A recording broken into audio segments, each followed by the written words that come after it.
Come, whoever you are welcome here. No matter your age, your size, the color of your eyes, your hair, or your skin, you are welcome here. No matter how you came here, if you came alone or with others, you are welcome here. No matter whom you love or how you speak or whatever your abilities, you are welcome here. Whether you come with laughter in your heart or tears in your eyes, you are welcome here. If you come with an open mind, a loving heart, and willing hands, then you are indeed welcome here. This morning's guest substitute pianist is Jefferson Turner. Welcome back.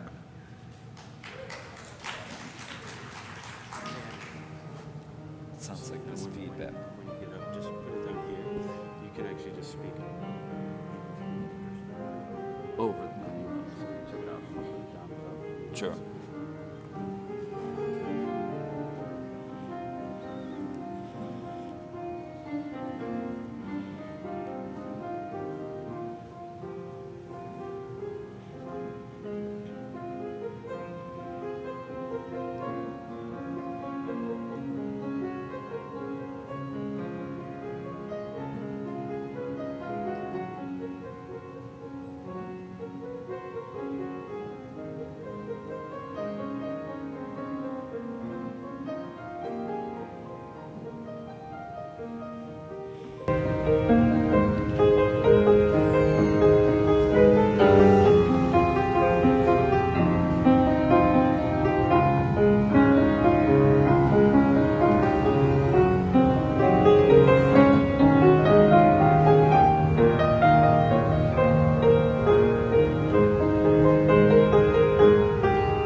Welcome to the First Unitarian Universalist Church of New Orleans, one of 3 UU congregations in the greater New Orleans area.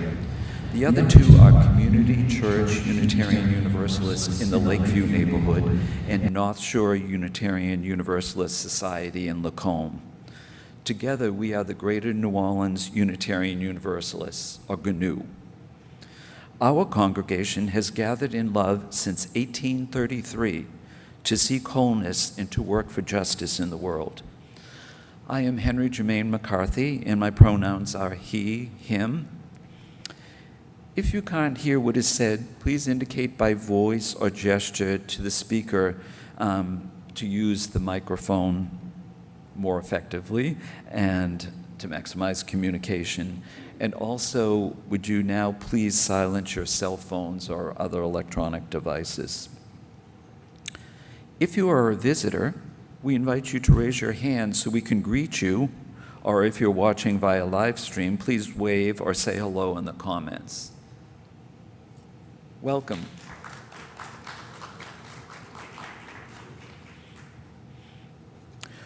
We are a lay-led church charged with the mission to offer joyful, mind-expanding worship services, provide opportunities for fellowship and spiritual development for children, youth, young adults, and adults, promote social change, and inspire service to the larger community.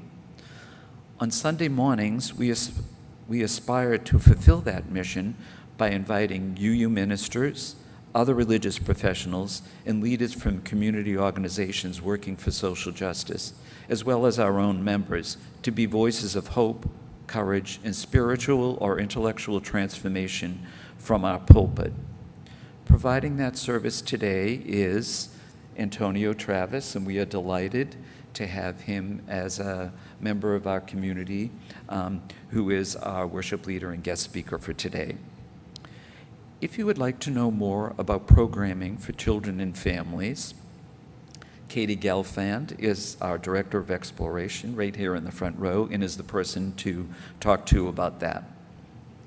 After the time for all ages, children and youth are welcome to spend the service time in the nursery or here at the all ages activity table at the back of the sanctuary. I'd also like to remind you that on the back of each pew, so if you look directly in front of you, unless you're sitting in the front row, you'll see a card there, and there are 2 QR codes. The one on the left has all of the words and lyrics for today's songs and readings, and at the bottom of that opening page is a link to a feedback survey, which you are invited to complete at any time, and it will give you an opportunity to provide us with some of your opinions about the service, and also to volunteer if you're interested in any of our opportunities to participate in the worship service. And the one on the right is our weekly announcements. And we have a couple of announcements this morning. Our president, Beverly Rainbolt, will go first.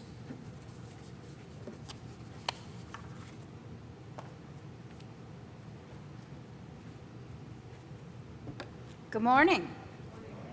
The part of the state that I come from, we pronounce it Louisiana, and I am really feeling that this morning. But I'm here to bring you opportunities to practice good cheer and be together and move forward, and just reminding you of some of the things going on and the dates that are happening. We have 3 teams of people that are looking for our future. One looking for possibilities of joining partnership with CCUU, one looking for partnerships or rental space with other organizations or other churches, and one group just looking for rental space for when we sell the building. So, I just want you to know that these are not teams that are competing with each other. These are teams that are looking at exploring different options. And in fact, if you're on more than one team, because I happen to know several people are, would you just raise your hands? I know there's more than that are on one team. I know Jody is not the only one. I have the names and the list. I know Jody's not the only one that's on more than one team. Okay, I just was going to show you how everybody's working hard. And I think Henry, where did he? Oh, there, Henry's on more than one team. Okay, so it's not too late to join those teams and help explore our options. Also, next Saturday, October 21st, there are a couple of things going on. There's a city thing, a neighborhood engagement big meeting, and a lot of our members had planned to go to that, to be engaged in what goes on in the city. However, also, there is a gathering in Baton Rouge of UUs from all over the state, and that's kind of an exciting thing, and we're hoping that we have a good showing. I'm going to try this again. How many people are planning on going to the Baton Rouge? Oh, God, there's some more hands. Yes. Okay, so I will send out to everyone this afternoon, after hopefully cheering the game on to winning, a form so that you can say, I'm going and I have a vehicle and somebody can ride with me, or you can say, I'd like to go and I need to ride with somebody, so we can reduce our carbon footprint, maybe get to know each other a little better, maybe even share a ride with CCUU. So please respond to that and we'll hook people up. And then the other thing is that the week after next, we have a board meeting at which some of the teams are going to present updates. That board meeting will be on Zoom. Anybody can join. I'll send the link out. And then on the 25th, there is a Zoom that a nationwide group of UUs are having, and it's called something to the effect of, I'm sad because we're selling our beloved building. So it's kind of a support group and a, hey, we're all in this together, Zoom. If you need that link, let me know, and I'll send it out again too. And then on the 22nd, I see Jody raising her hand because I was about to skip it. This 22nd is our culminating event of the Getting to Know You campaign that we've been working on all summer. And I think that's it for now. I just wanted to give y'all a little boost. Okay.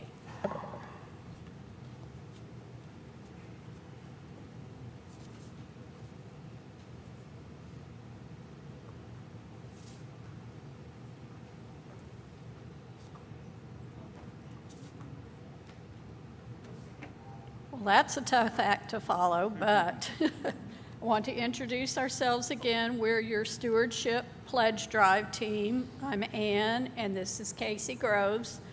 And we launched last week. This week, we're starting sign-ups for Circle Meals at the back table. Please come sign up. The first one is this Friday night at Henry and Evelyn's house. So if you've got no plans for Friday night, come get it rolling.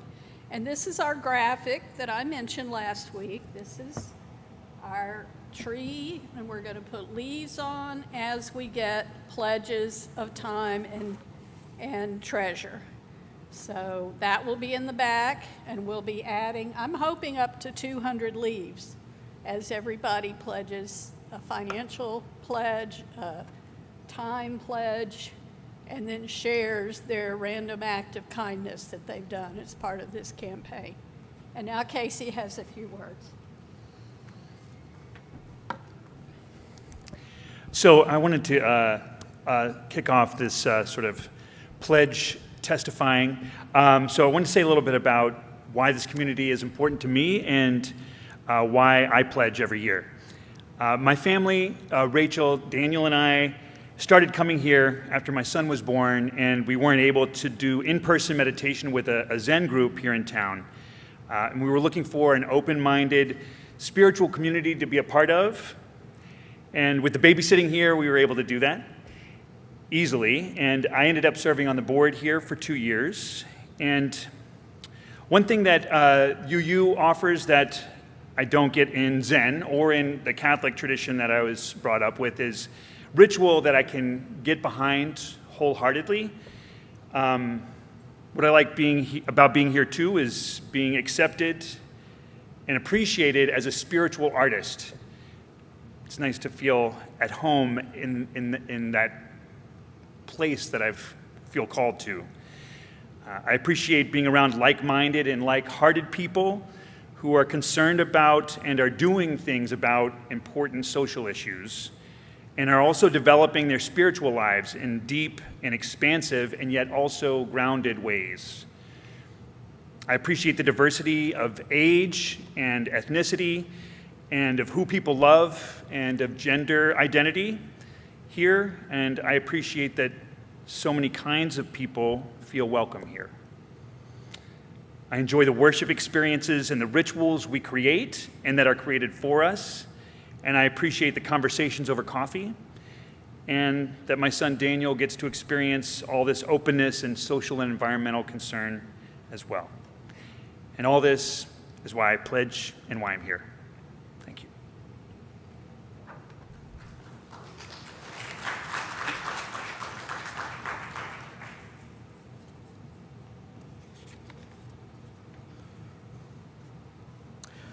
We will now read our call to awareness and amends. Please rise in body or spirit and join me as we read it, and then our chalice lighting. You will find the call to awareness and amends at the QR code or at the back inside cover of the hymnal. I will read the regular font, and please respond by reading the text in italics. We gather today at a crossroads, the place of many tongues. But we are newcomers to this land.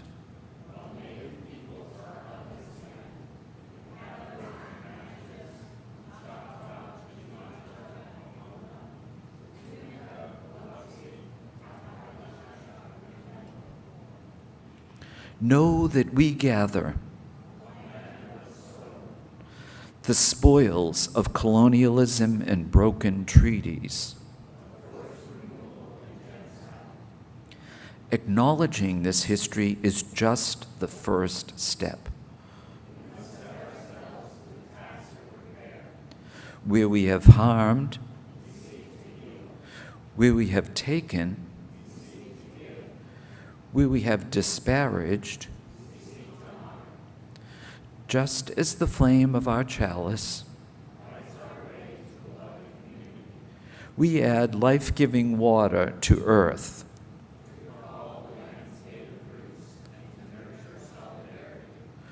Only when we strive to make amends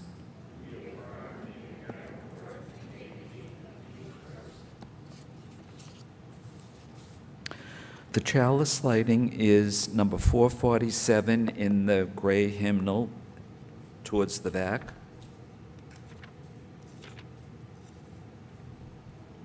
And we can read it together. At times, our own light goes out and is rekindled by a spark from another person. Each of us has cause to think with deep gratitude of those who have lighted the flame within us. And now we will sing our opening hymn, number 149, Lift Every Voice and Sing.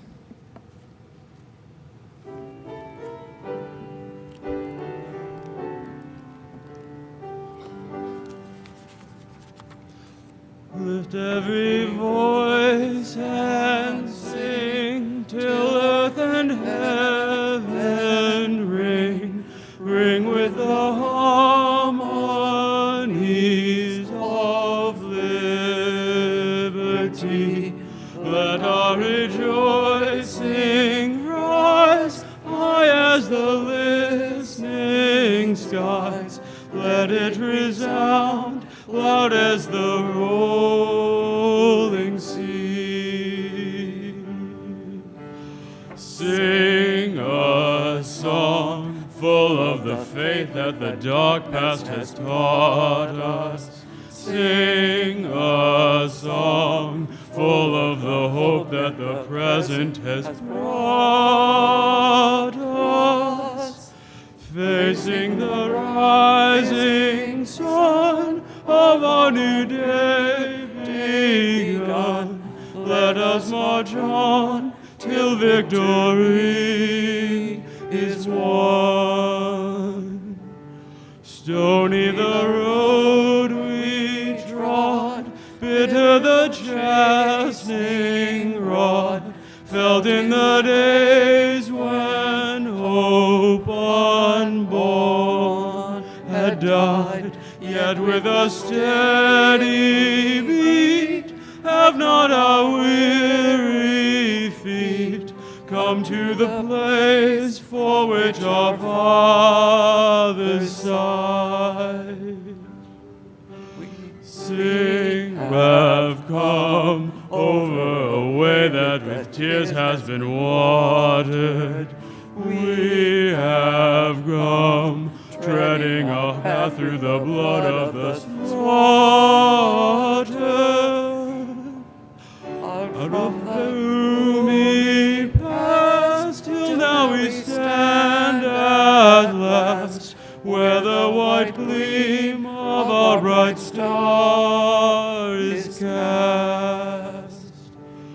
God of our weary years, God of our silent tears, thou who has brought us thus far on the way, thou who hast by thy might led us into the light, keep us forever in the path we pray.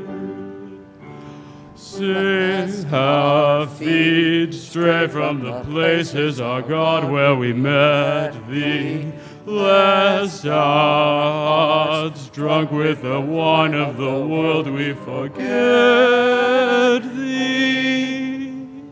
overshadowed beneath thy hand, may we forever stand true to our God, true to our native land.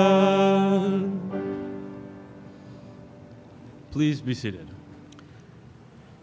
Our responsive reading is number 584 in the same gray hymnal, A Network of Mutuality.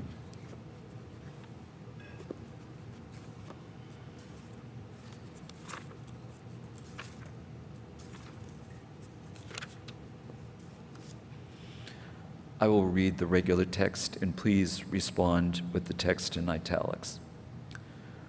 We are caught in an inescapable network of mutuality, tied in a single garment of destiny.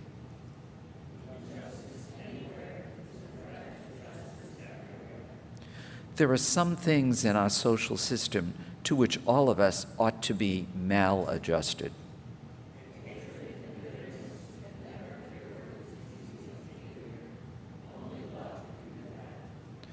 We must evolve for all human conflict a method which rejects revenge, aggression, and retaliation.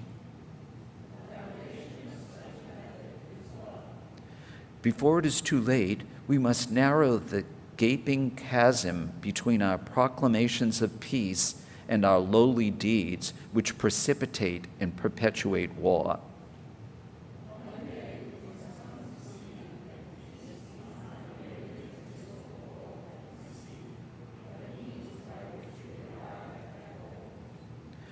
We must pursue peaceful ends through peaceful means.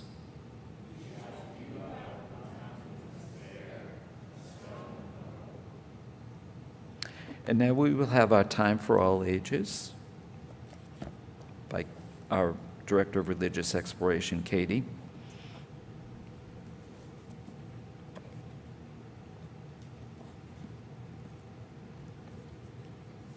Good morning. I see the traveling chalice has returned. And while Maggie is bringing up to share about it, I'll tell you all a little bit. The traveling chalice is an opportunity for someone in our congregation to take home one of our faith's most beloved symbols and engage in the hopefully daily-ish spiritual practice of lighting the chalice. In the box is a chalice and a journal that has instructions on how to use the chalice, chalice lightings, the history of the chalice, and a sharing section, which is really the best part because you get to read about people who have taken the chalice home over the last, I think it's like 5 years that we've been doing this. So reconnect with old people, learn more about what the church and the chalice means to them, and there's some such good artwork in here, guys. Really, it's really a masterpiece. So Maggie's gonna share a little bit about having the chalice for the last few weeks. Thank you. Actually, when we first got this chalice years and years ago, we did start a daily practice. Whenever we were all together for dinner, we always light the chalice before. So I was thinking of how to incorporate this time around, and we were using the different writings from all of you as our chalice lightings for this last couple of weeks. So and it's been very nice. Thank you so much. I'm glad you enjoyed it. Yep, I'll take. So, do I have a volunteer who would like to take the chalice home, either who has never taken it home or who hasn't taken it home in a while? It's really fun, and you can have it for a few weeks. That's the best part. It used to be just for a week, but take it for 1, 2, 3 weeks. Spend some time with it. Do I see a hand? Maddie, would you like to come forward and introduce yourself and tell us the names of the other people that live in your house? Hi, I'm Maddie, and I live with my brother, my dad, and my mom, and my pets. What kind of pets? 1 dog, 2 cats, and 2 hermit crabs. Did everybody hear that? 1 dog, a cat, and two cats, and 2 hermit crabs. I think the hermit crabs are especially going to enjoy the chalice, so please include photos in the book. Okay, great. Well, do you want to stay here for the story with the chalice? Great. And as a lovely exampled by Maddie, I would like to invite those young and young at heart to join me on the carpet circles for a story.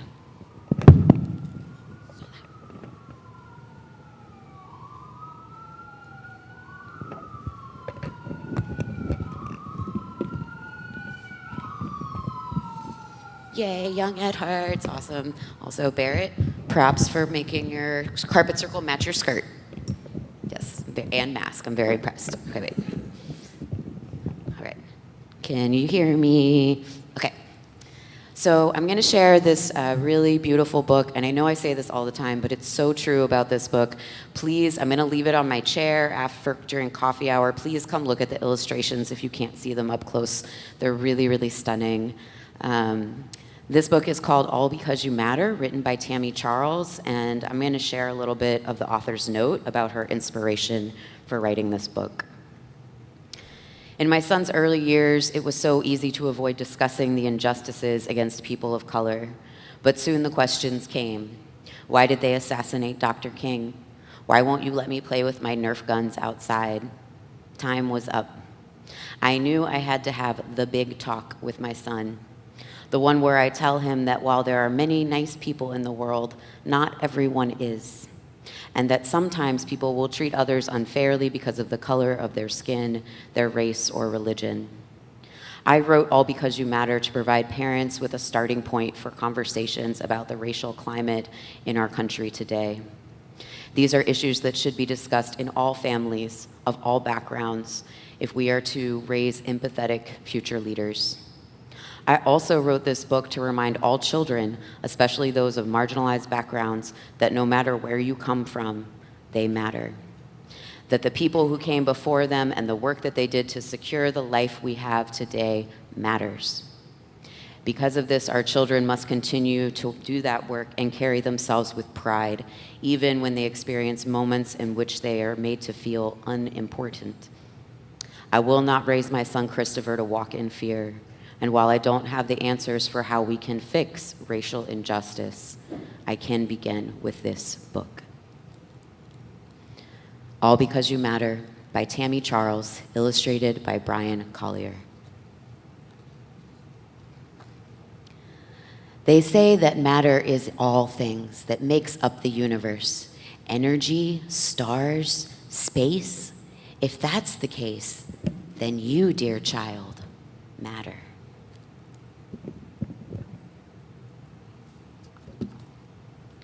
Long before you took your place in this world, you were dreamed of like a knapsack full of wishes carried on the backs of your ancestors as they created empires, pyramids, and legacies.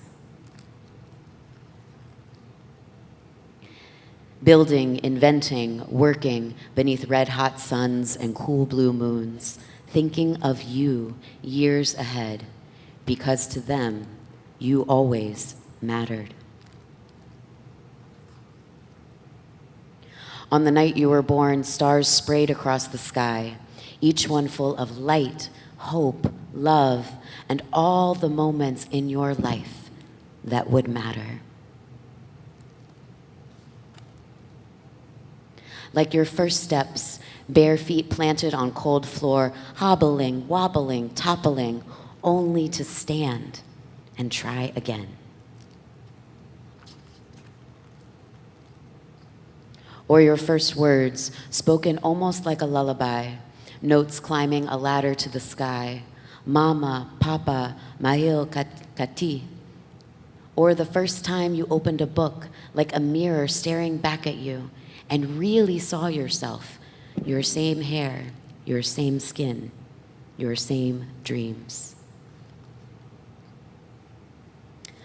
The words and pictures coming together like sweet jam on toast, musica blasting through the barrios, sun in the blue sky, all because you matter. But in galaxies far, far away, it may seem that light does not always reach the lonely planets, covered moons, stars unseen, as if matter no longer existed. And just like moons hidden in the dark, there will be times when you too will question your place in the universe. Like the time you'll hear the teacher call your name, Hossam, Usamaka, or Dennis. And the whispers and giggles begin, followed by, "What kind of a name is that?" Or the time you'll see a letter, big, bold, red on the page, and you will question if you, your work, or your effort matter. Or the time when your pop-pop turns on the news and you see people everywhere take a breath, take a stand, take a knee. And you hear pop-pop's whispered prayers as another name is called, Trayvon, Tamir, Philando, and you wonder if they, or you, will ever matter. But did you know that you do? Did you know that you were born from queens, chiefs, and legends? Did you know that you are the earth? The strength, power, and beauty lie within you. Did you know that you are sun rays, calm like ocean waves, tough like montañas, magic like stars in space? And on the day the universe was created, you were thought of, dreamed of, carried like a knapsack full of wishes as planets, stars, and moons took their place, making room for you, your people, their dreams, your future. All because, since the beginning of time, you mattered, they mattered, we matter, and always will. Thank you.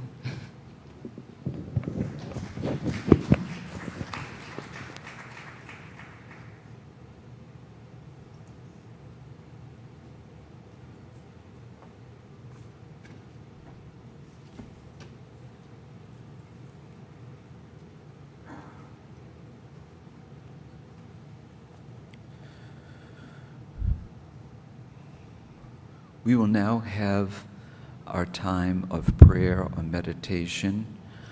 I will express some words of induction for our few minutes of silence, and after that we will sing our meditation hymn number 391, which is in your order of service. Let us now open our minds and hearts to hear and to feel the pain of those in our community who are oppressed by the injustices of our criminal litigation system. This is not a distant problem, for Louisiana has the highest per capita incarceration rate in our nation. Many individuals and their families suffer from the physical isolation, emotional trauma, safety threats, and economic burdens of unfair prosecution practices, unreasonably harsh sentences, and unjustified or false convictions of our courts and prisons.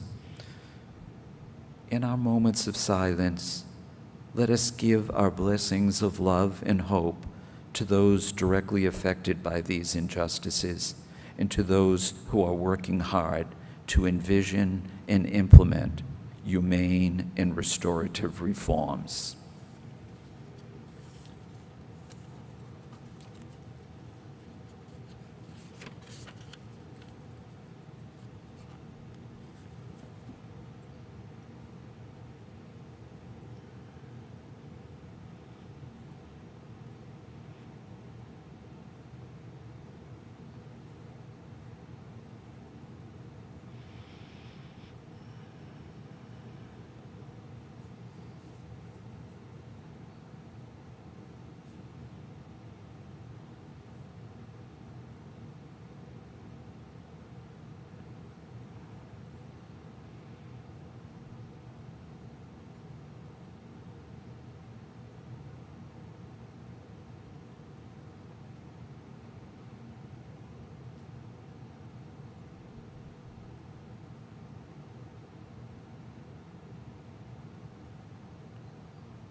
I'm delighted, on behalf of all of our congregation, to welcome Antonio Travis to give our guest sermon today.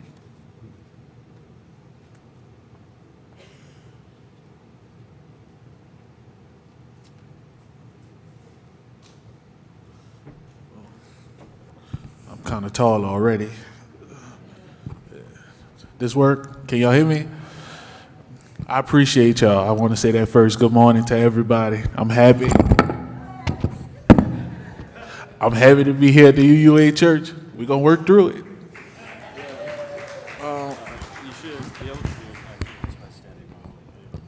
Okay, cool. Wakanda forever.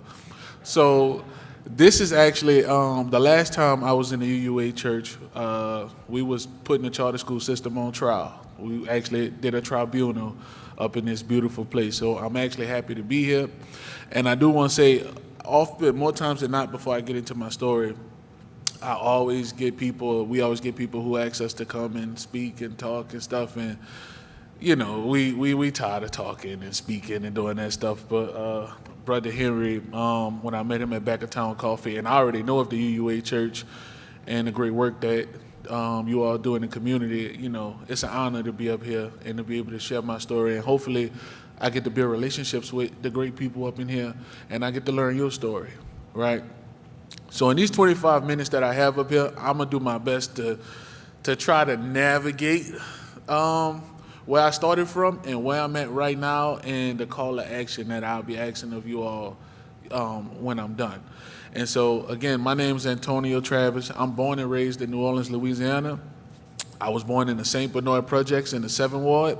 If you're not from here and you don't speak the lingo of the local folks, I'm what you call a hardhead. So if you hear black people saying he a hardhead, that means he's from the 7th Ward. So that's why I was born and raised to a single mother who had 3 kids. Did not know my father, unfortunately. But we grew up in poverty, and she did the best she can do with me.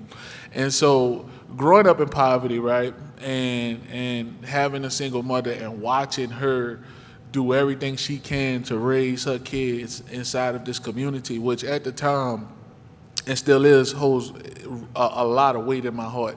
Because this was a community, before I knew I was poor, we were having fun.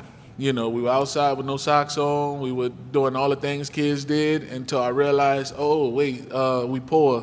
When I was able to move around New Orleans and see more affluent communities, right? And started comparing what we had to what other people had. But beyond that, my childhood was very, very traumatic. And actually, it's extremely hard to heal when you don't have the resources and your family don't have the resources to do it. And so it took me a very long time to realize my mother did the best she could do with what she had. But my childhood, because I was a young man, a young black man, we're often conditioned to not show emotions.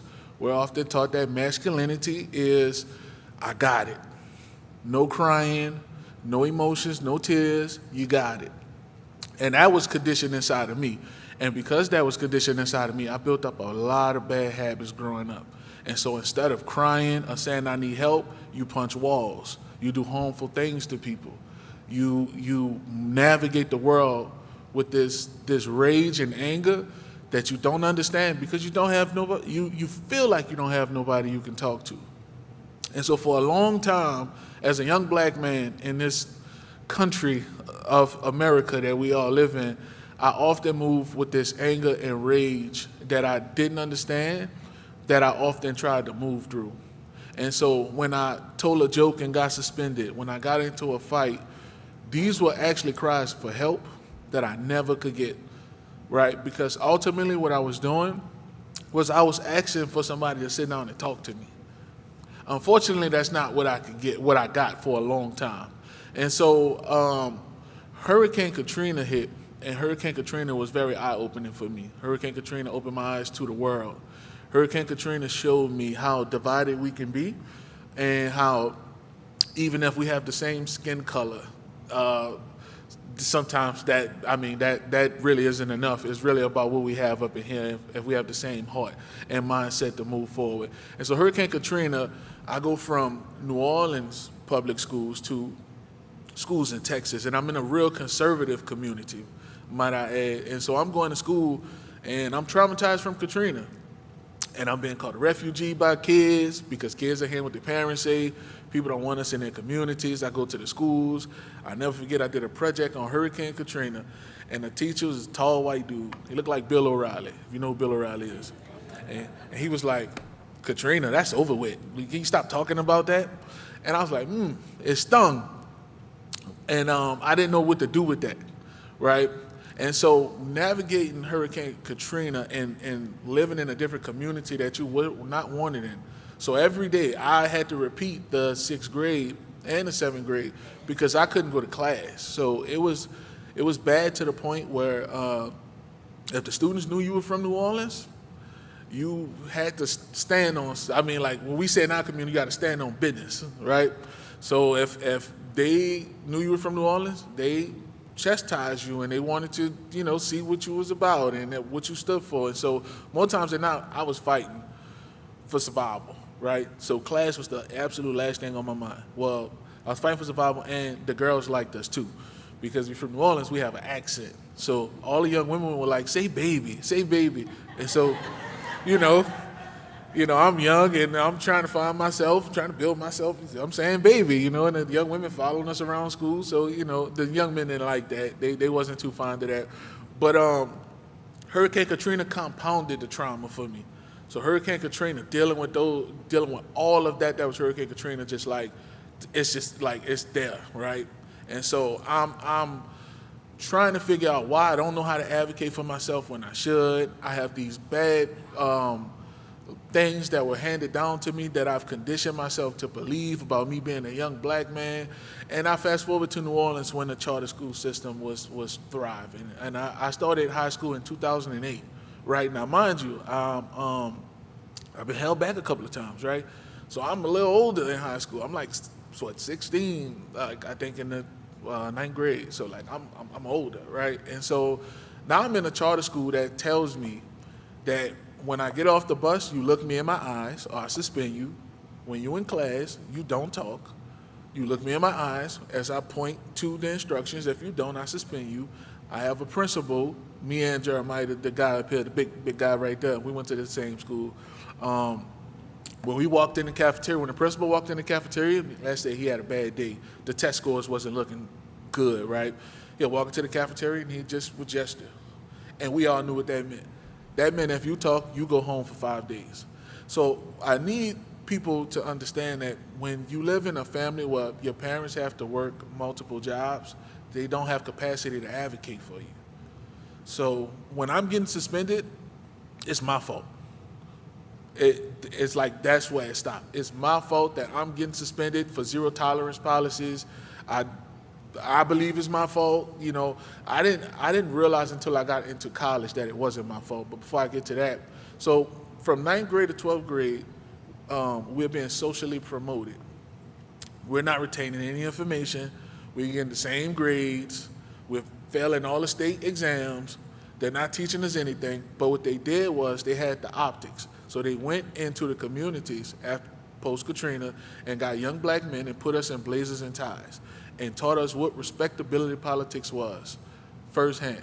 And so we had this image, this clean-cut image that really aligned with mainstream white society, that if we look this way and if we talk this way, then we would be accepted by mainstream society. So for 4 years, I was programmed to believe that having my hairstyle like this, having facial hair, having tattoos, whatever, anything that's unique to me and makes me authentic was not the way.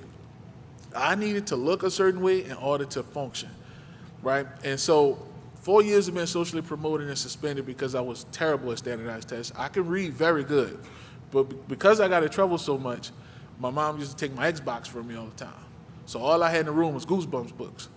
So me and Goosebumps got along real good, and that's actually how I learned to read and build up my comprehension skills. Was out of me getting in trouble. And so luckily for me, I knew how to read read and comprehend real good when I was in high school. So even as I was being socially promoted and lacking in other areas, I knew I had that ability. And so you fast forward where this school, they're pushing us along. They gave me one thing that stuck with me those 4 years.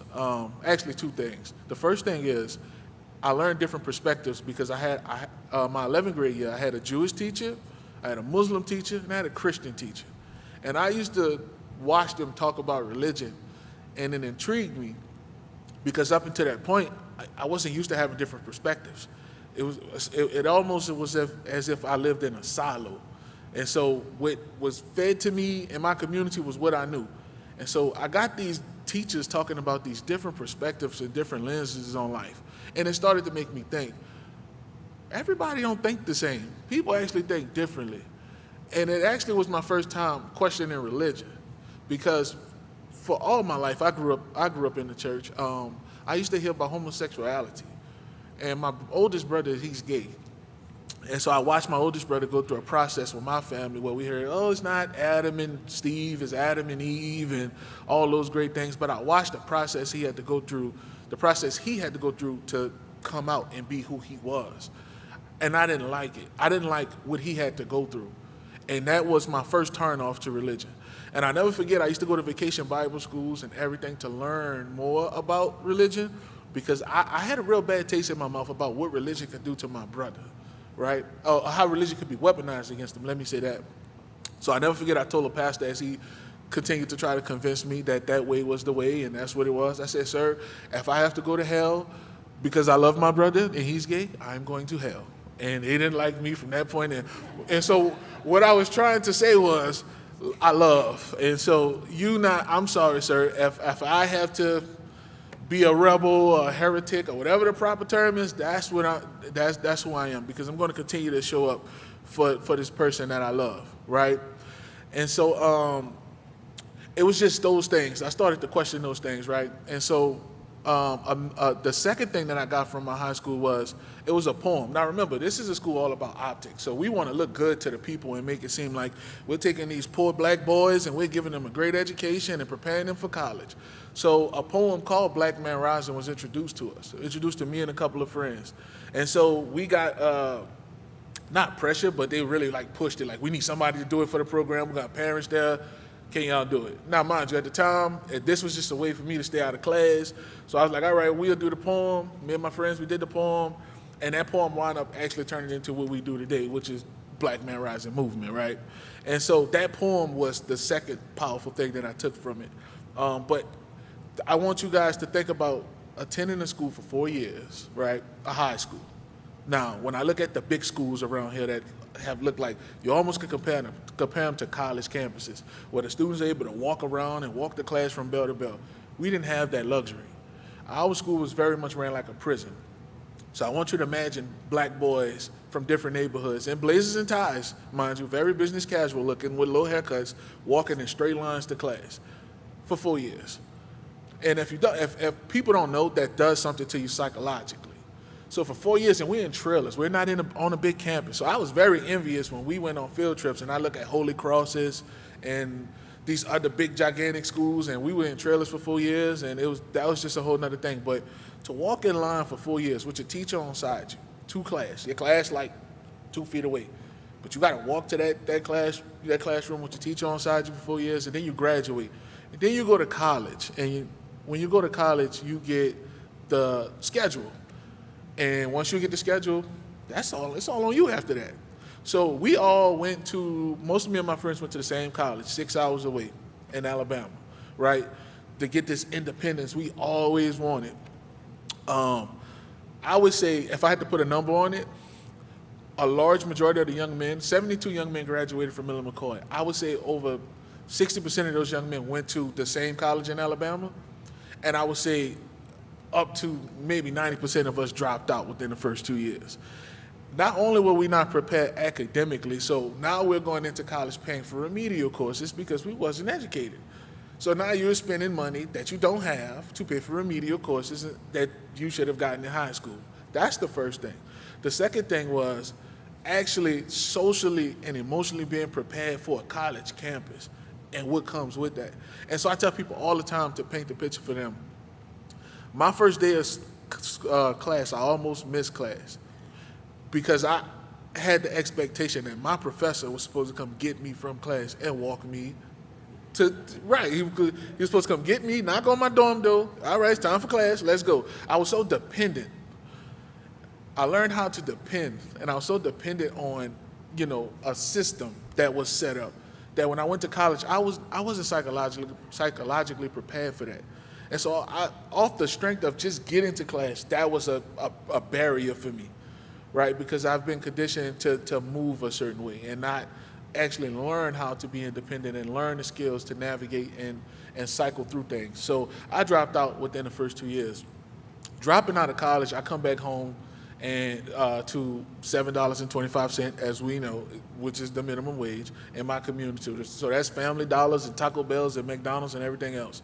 So now I'm in my 20s, I'm depressed, I'm broke, I'm black, I'm a man, society say, you a man and you ain't working, yeah, something wrong. And especially with black people, because we have the unfortunate narrative of being lazy. So being a black man on your mama's sofa without knowing what you want to do in life is tough. And so I had to find myself. And actually, for a second, I actually thought about selling drugs. I had a family member who sold drugs, and I thought about that. I thought about, maybe I should just go sell drugs. That's what's, close to me. I have access to it. I should do that. But I didn't, and I want to work in that Family Dollar, which was one of the worst decisions I ever made in my life. No offense to nobody who works at Family Dollar.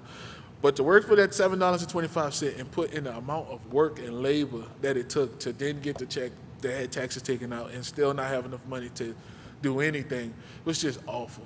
It was the worst feeling in the world. So I had to figure out a way to finesse life. And so I knew of an organization that I was introduced to in high school called Families and Friends of Louisiana's Incarcerated Children. So I knew this organization, if nothing else, they like to go to Baton Rouge and look at bills, all type of boring stuff that I wasn't into. But I knew they was gonna feed me, and I knew I may get a stipend. So I said, let me call up somebody who I know from that organization, and I'm gonna just start leaving with them.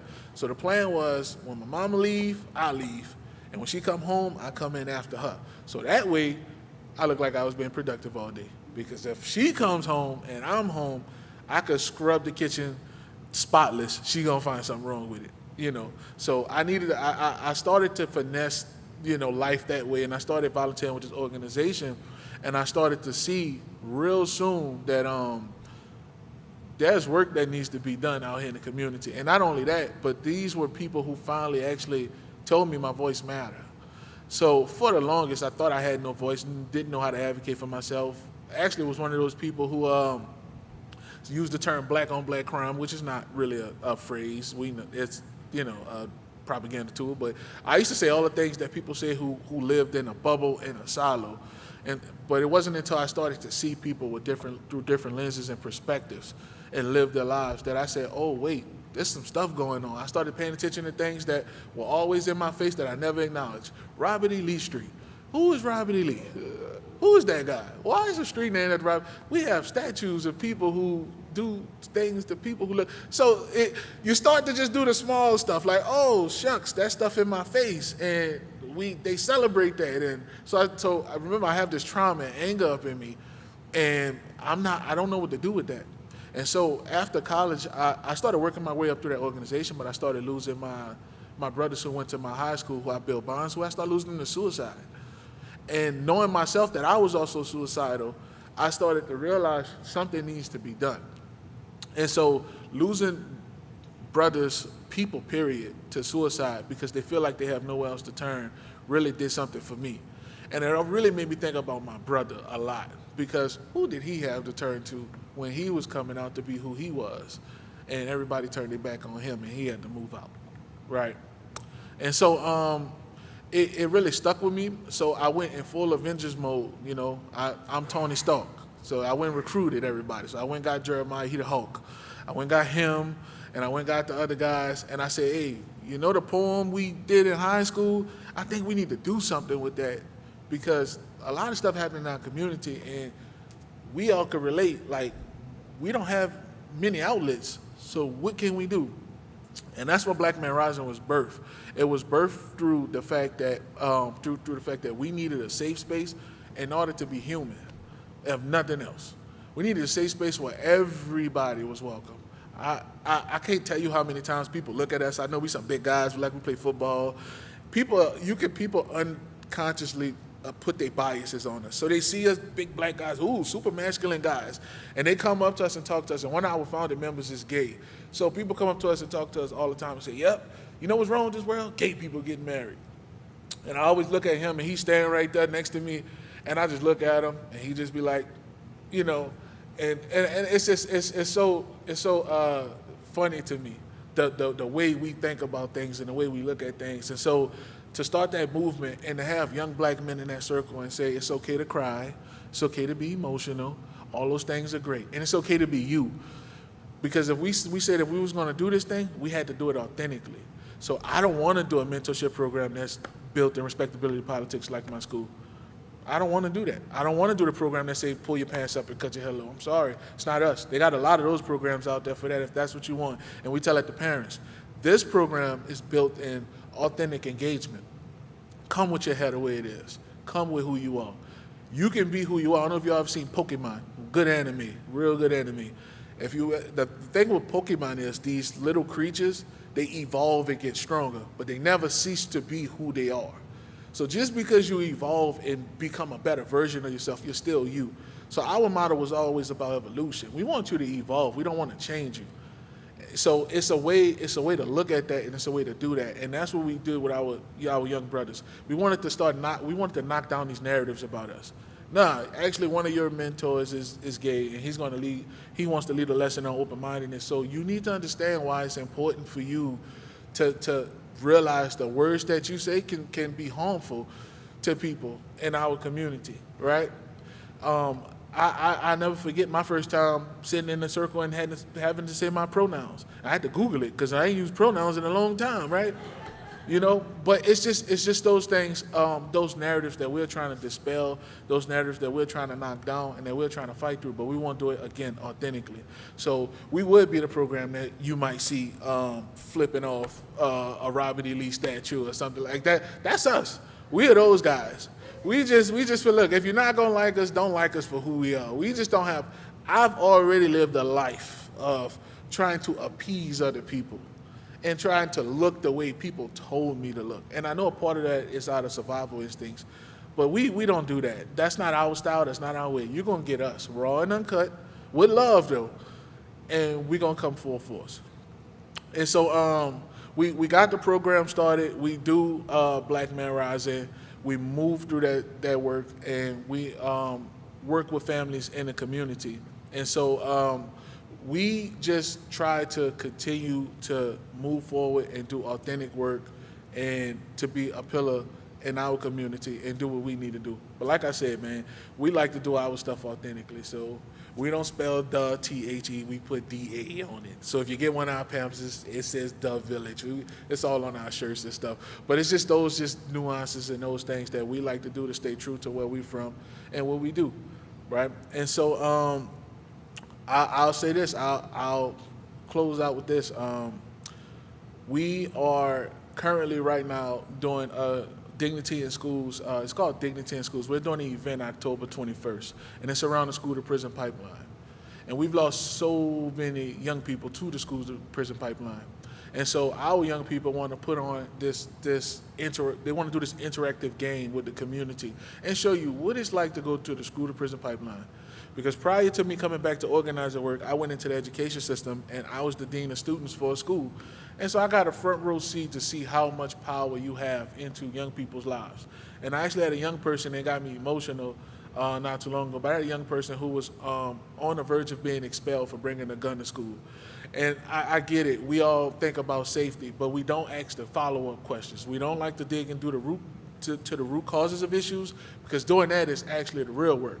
So when you have to sit down and dig up the root causes of what causes these issues, you really have to do the labor. We could do the surface level solutions all day. That's the feel good stuff for us. But I like to do the deep rooted stuff. That's what we grounded in. And that young brother wasn't safe. He didn't feel safe. And so he brought a gun. And they wanted to expel him. And when you go to the hearing office on behalf of the school, you're going on behalf of the school. So I was supposed to go to the hearing office and say, hey, we want him gone. No.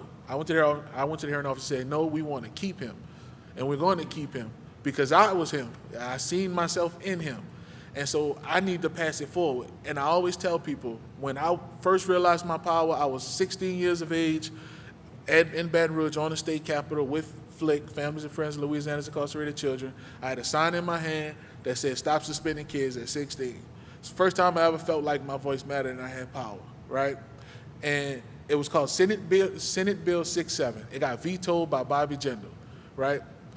You fast forward, I see this young brother who brings a gun to school, who's on the same path I was on, getting suspended, needed somebody to talk to, had identity issues, and I said, "Nah, we're not gonna lose you." And he's, he recently was at the state capitol giving a speech, telling people, imploring people that we're losing our young people in the community, that we need people to talk to. And so that resonated for me a lot, because I'm 30 years of age. I don't know if I shared that with y'all, but it resonated with me a lot because at 16, I was him. And then I'm standing back, in all my glory, just watching him give a speech talking about we need to be safe and we need resources. And I had me a moment, and it's okay to cry, so I cried, And so it really did something for me. And so they're doing an event October 21st that I'll make sure I send an email out to Brother Henry, so that everybody could get it if you want to come and participate. And they want to show folks what the school to prison pipeline looks like.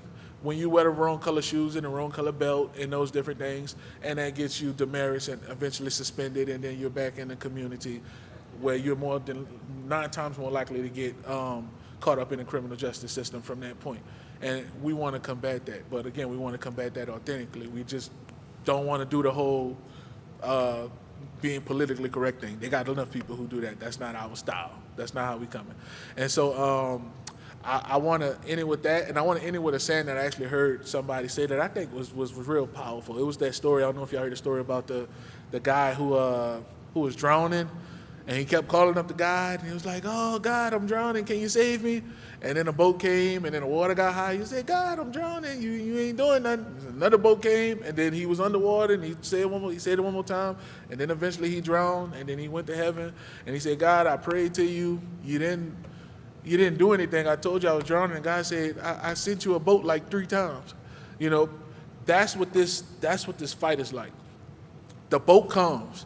The question is, what are you going to do when it comes? Are you going to sit idly by and say, "Nope, that don't affect me. That has nothing to do with me. That's not my problem," and keep it moving? Or are you going to get on the boat and you're going to join the fight? And you're going to do something about what's going on in the community? Because the one thing that I learned is, even though my shirt says Black Man Rising, I'm for all my people. And so any kid, young person, adult, or anybody who's under-resourced in any community is a disservice. And so I had to realize that and step out of myself and realize that if we're harming people in different communities who look differently than us, who think differently than us, who have different gender identities, and we're bringing harm to them, we're bringing harm to our own community. And so I know what it's been like to be a Black man, and also in some communities be the face of what oppression looks like to some communities. And I want to make sure I always be a voice, because as what I would consider myself an ally, you're the strongest advocate in the rooms that your allies are not in. So if in my circles we're using harmful language to people who are in our communities, that's when I need to show up, right? And if I have young Black men who look up to me and they're out there perpetuating some toxic behaviors that's harmful to our community, that's the times I need to show up. So I can't tell you how many times me, Uzi, or the guys at Black Man Rising, new kids who had guns on the street, new kids who wanted to go retaliate and get back at an op for doing something to somebody in his community, and we had to be the bridge.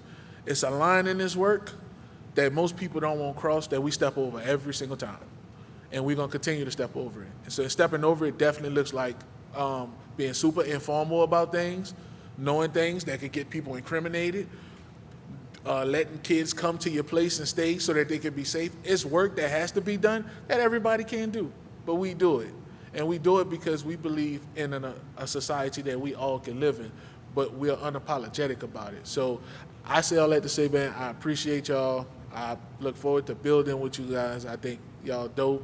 I Love the stories and everything y'all did. Different than what I'm used to when I go to other churches. I tell you that. Y'all definitely do y'all thug thizzle. So Wakanda forever.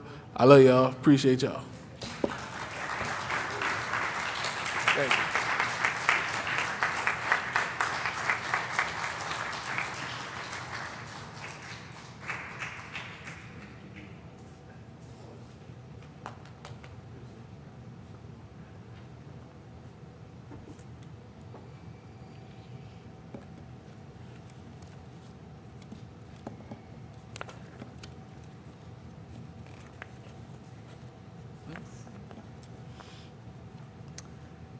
Thank you so much, Antonio, Brother Antonio, for your eloquent and thought-provoking voice and your dedicated service in the community.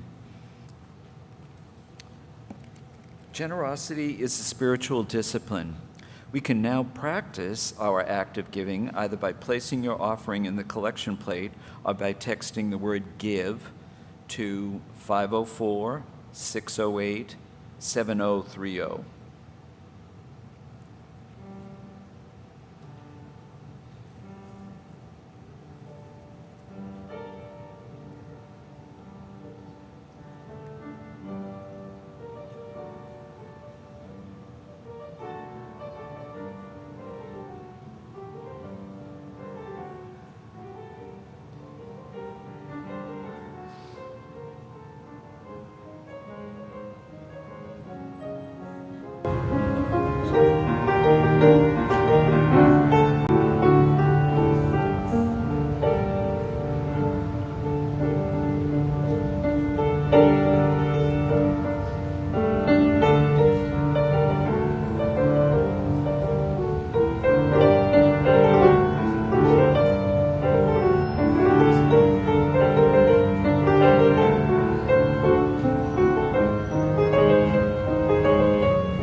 We can now read the offering acknowledgement, which is in your order of service.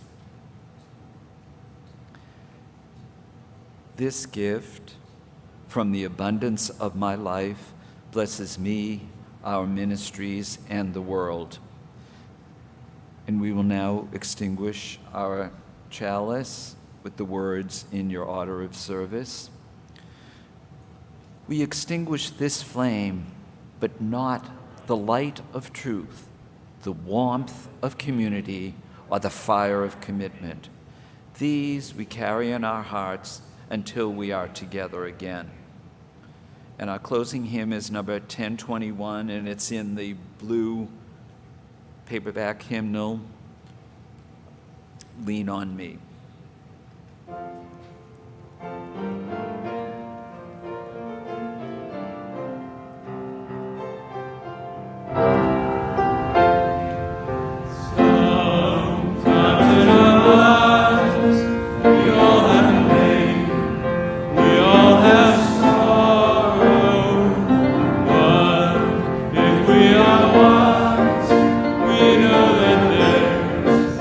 Always tomorrow.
be a friend.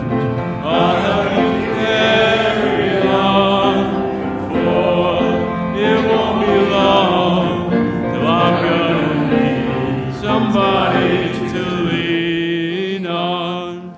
Just call on me, brother, when you need a hand. We all need somebody to lean on.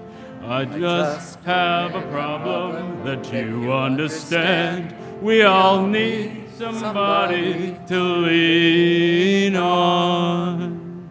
So do it one more time. Lean on me when you're not strong, and I'll be your friend. I'll help you carry on, for it won't be long till I'm gonna need somebody to lean on.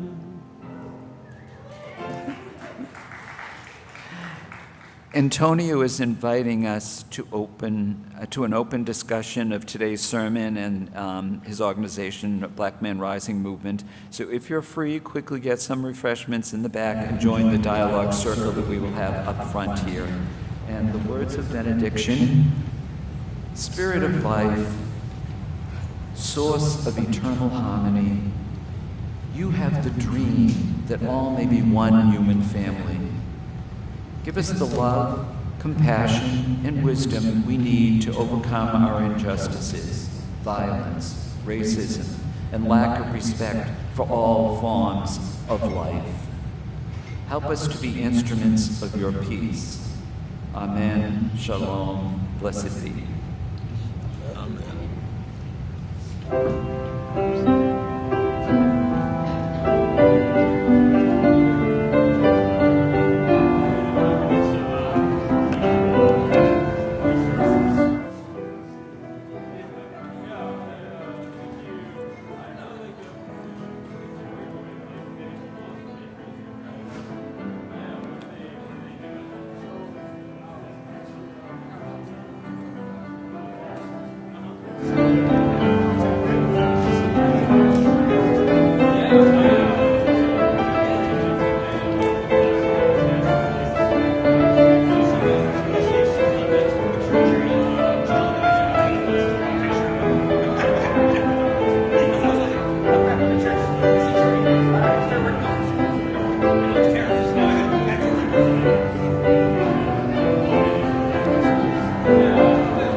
Tia, nice to meet you. Thanks so much. I saw your face there. This is Tia's son. I met